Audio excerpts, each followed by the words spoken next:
Okay, how's everybody doing? This is Steve Dallas, and my channel is the Old Man Gaming Channel. So, I've been playing Mountain Blade Warband for quite a while. I enjoy playing the game. I'm older, obviously, and this particular playthrough is going to be based on the Prophecy of Pendor, which is version 3.92, the third version. Um, it's a hard mod. It's a little different than the native game.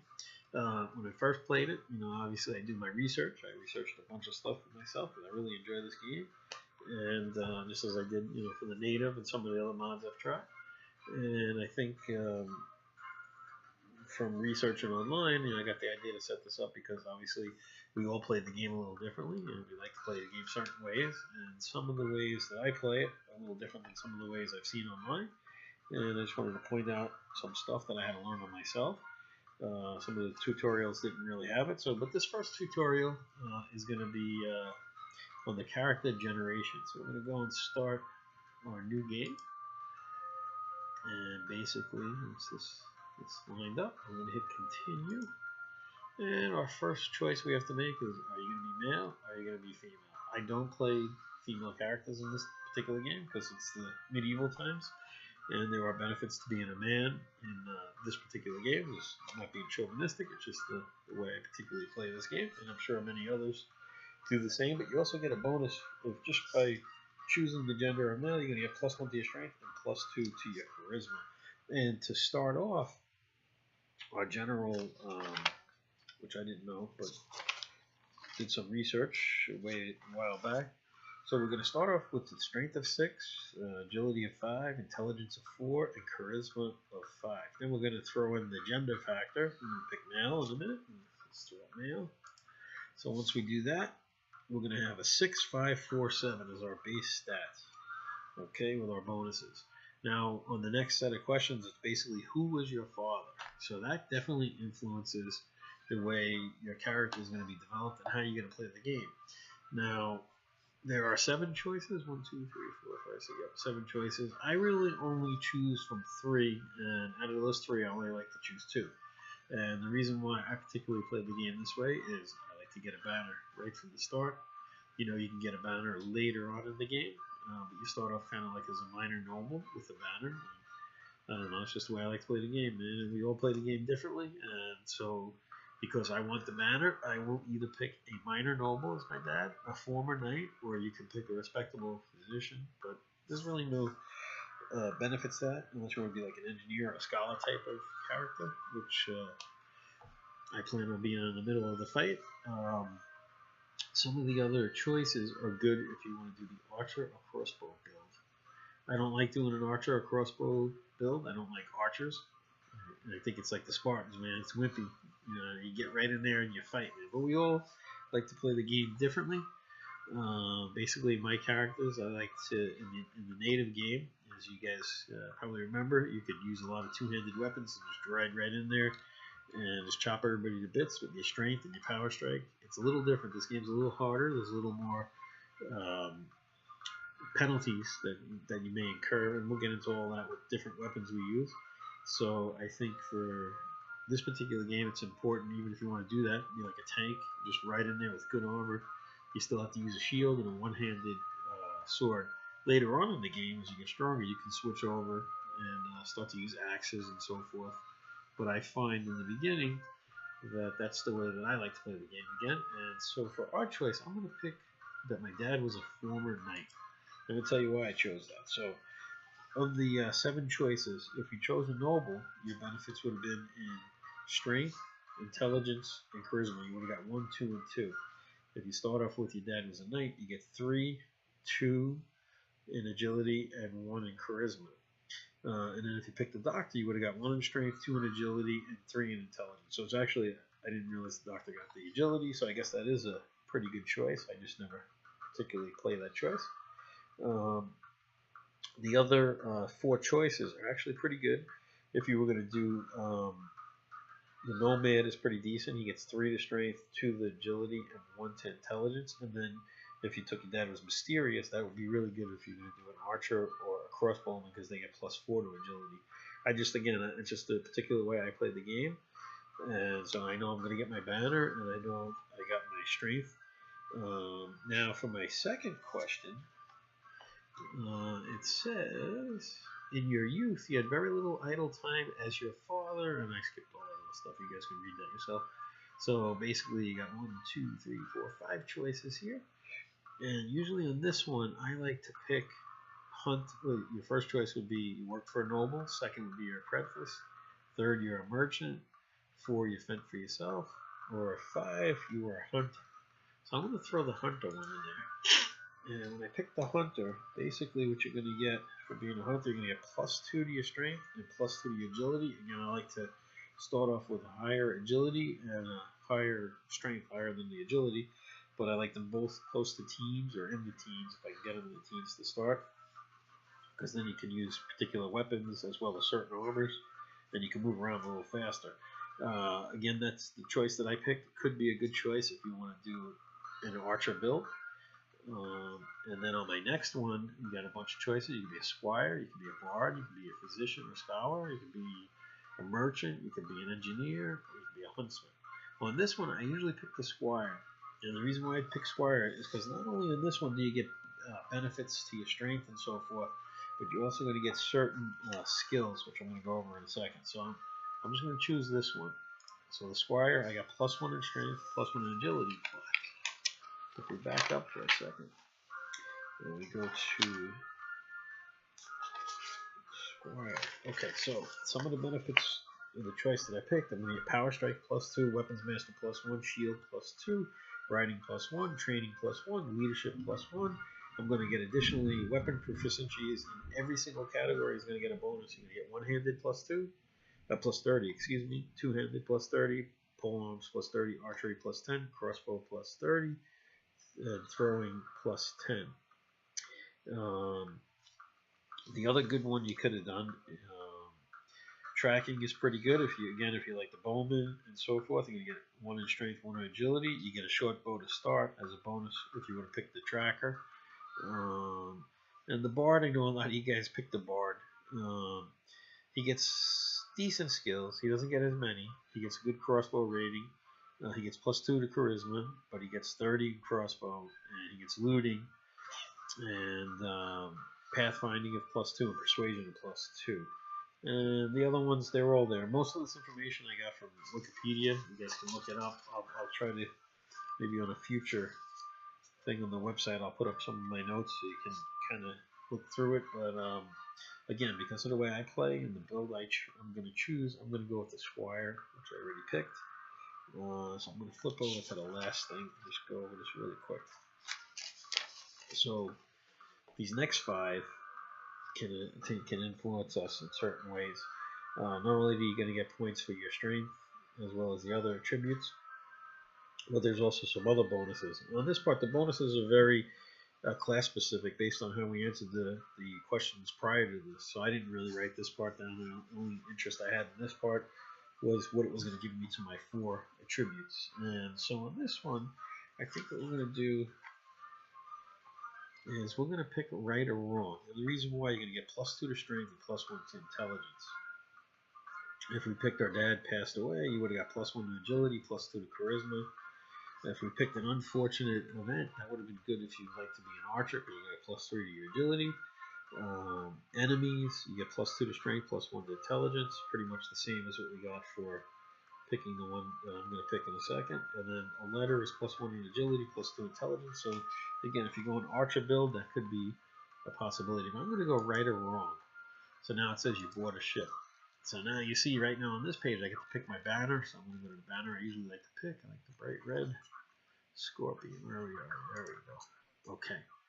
And so the only disadvantage that we're going to have is because we started off as our dad being a former knight, we're going to get a -10, I believe, with our faction relations to Sarleon. I just want to double check that. Yes, so basically, by choosing a knight, if you like to start off in the center of the board with Sarleon, you're going to start off negative, so they can attack you. They will attack you. Unless you actually go up to one of their castles and you can pay off your debt, which is actually pretty expensive. They're going to want probably like 7 or 8, grand or denaries to get you back to 0, and you can build that up as we go along. And additionally, you can help them when they're fighting. If you happen to see them fighting, you jump in the battle. And again, we'll go into that in more detail in the next section because that'll be more so gameplay. So now we got our character. We're going to name him Stefan. You know what? Let's put Sir Stefan the White. A little joke. I always name my characters. You'll see when I pick my character, I usually pick black hair because that's what I had many years ago. So this one, as a joke, I'm going to throw in there the white for the white hair. And so we got that. So our attributes were 15, 10, 5, and 8. So you can see we did pretty good with the strength. I like the strength again, high. What I'm going to do now, you're going to get 4 attribute points. I'm going to throw 1 into my strength to make it 16. I'm going to throw 2 into agility, and the other one I'm going to throw into intelligence because I just got an extra point. So I just want to go over our attributes really quick because I know some people won't pay attention to that. And like I said, when I was first learning how to play the game, I wanted to find out this stuff, and there wasn't as many guides and stuff online as there are now. So I said if I ever did something like this, I want to do it a little better. So basically, when we do our skills, okay, the numbers that represent here were from so far the questions we picked. That's how we started there. We got our extra bonus skill points. We start with 5. I got an extra 1 because I threw in 1 for intelligence. Every point you throw into intelligence, you get 1 extra skill point. Basically, these numbers are 1/3 of whatever their related attribute is. So for your first 3, your attribute's going to be strength. You can see 5, and that's the highest that one is. So I got to put more in there to get this to go up. So right now we got pretty decent skills, and what we're going to do is just going to take a look here. Now, if we look at our looting on some of the other builds I've seen online, you see the way I chose to make this character, my looting is not too good. Now, looting is important. It's probably in the beginning one of the most important skills because when you're not going to have any money, but when you kill off a lot of your enemies, the higher that number is, the better the quality and the more quantity of loot you're going to get. And that's big in the beginning because we want to raise it up as much money as we can. So this game is a little different than other mods or even the native, in the sense that you want to do good in looting, you want to do good in your prison management. So we got a pretty decent prison management. You started with 2, and because we want to actually capture prisoners, because we want to sell them and make some money, and we'll show you how to do that in a little while. But with the looting, let's throw 2 in there for now. And let me just see what else I got. I like to, like I said, eventually I do like some in the power throw and the power draw because you never know, you can use the bow.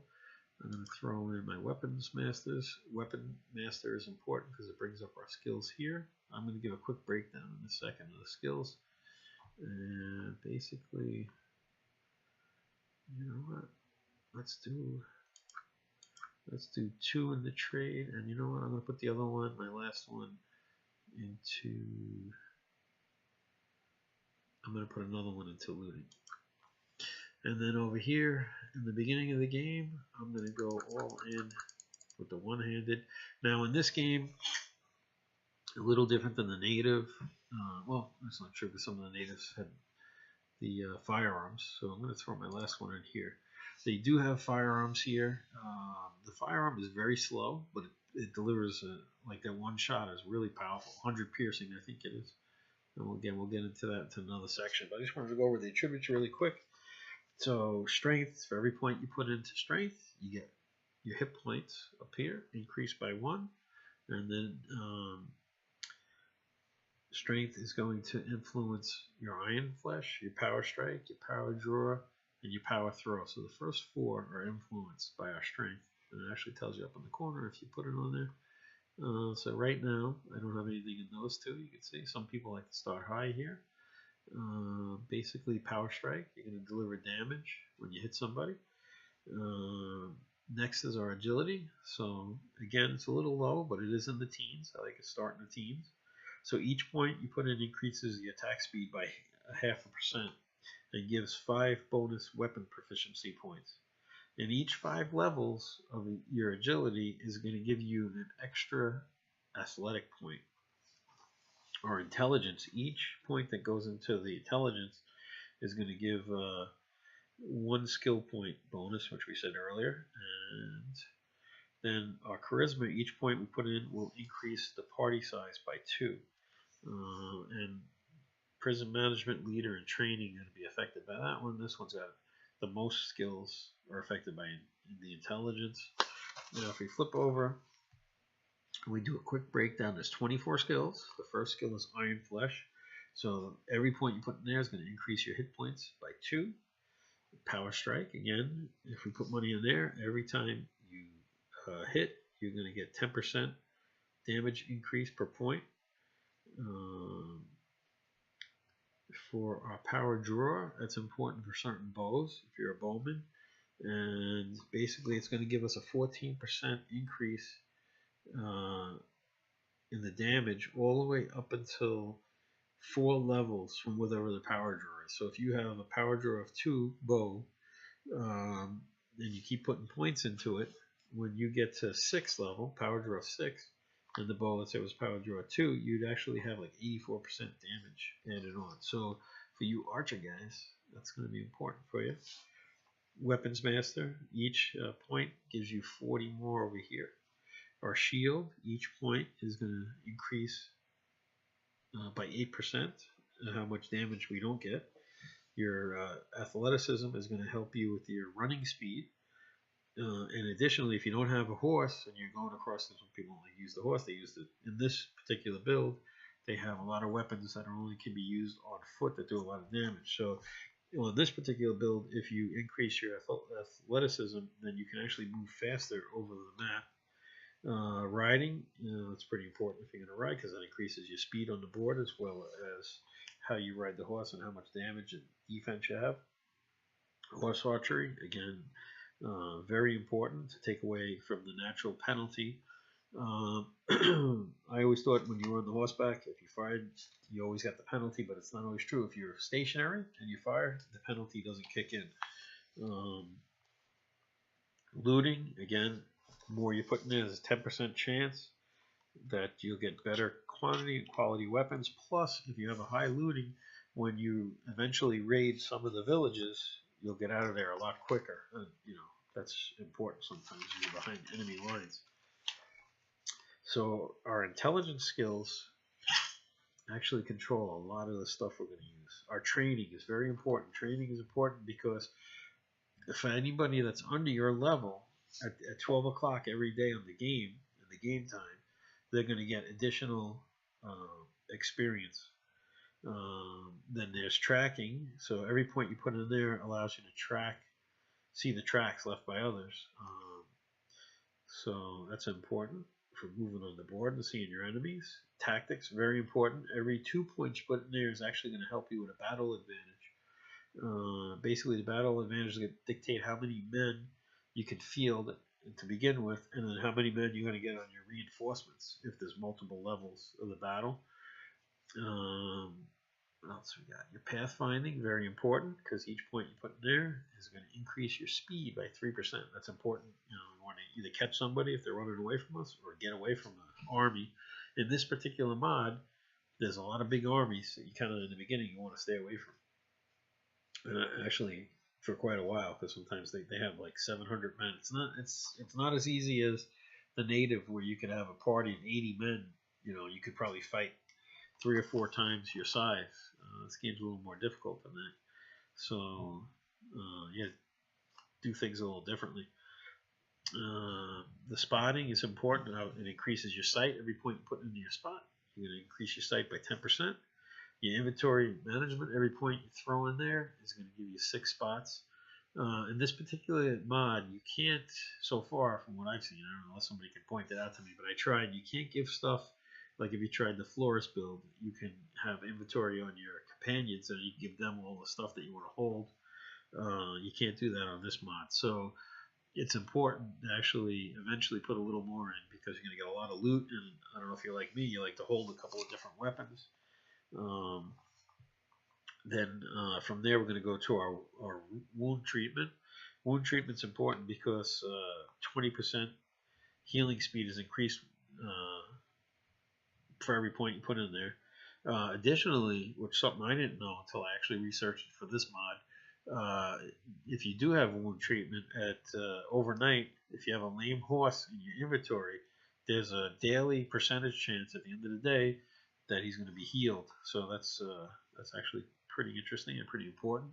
Whereas I think in the native, it was just over time and it could take a while. Here, I've actually had horses I put in an inventory that were lame, and then like the next day, which is pretty quick in the time, then I've seen that I was able to use them. Our surgery skill, each point will give us 4 points that a character, when he's struck, will, 4% chance that if a character is struck, that he'll be unconscious and not dead. And that increases all the way up to 81% chance. So that's important. That's for the regular troops only, because your companions can't be killed. But we don't want to lose our regular troops, or maybe in the beginning they're cannon fodder. Maybe you do want to lose them. But everybody plays a certain way, so we'll see about that. And for our first aid, each point allows heroes to get 5% health lost during battle. So that's pretty important, because your heroes are going to gain back some of their injury points. The engineering is a little different in this game. There's only 2 cities, and it's Rain and Avenor, I think. I'll find out as we play the game. I had it written down somewhere. There's really only 2 cities that don't use ladders. Pretty much every other city you can use ladders, but obviously your engineering is going to be important when you get to that stage of the game, because then you'll be able to build the ladders quicker, and that'll definitely pay off. Then persuasion is very important as we proceed in the game. Obviously, it'll increase the chance that somebody will do what we ask. It'll also bring down the prices of bribes, and not only that, but when you and when you're in the camp mode and you try to get some prisoners over to your side, there's a 4% chance for every point you got in it they'll join your group. Let's see. Then on our prison management, every point in there is very important, because you can gain 5 prisoners, and the more points you have in there, it's harder for them to escape, and that's prison management is going to be important early on in the game, because that's going to lead to dollars. We want to capture our prisoners. Leadership is important because it increases the maximum number of troops. More important a little bit later in the game, but it will be important. It also decreases the wages of our troops by 5%, so you do want to eventually get some in leadership. You can see we started with a 2, which was pretty decent where we were built. Now, a lot of people say trade is a wasted skill to put in, because you can grab a character. And that was true in some of the other builds or mods, or even in the native game. But in this one, you're going to find, if you haven't played it, the companions are very expensive.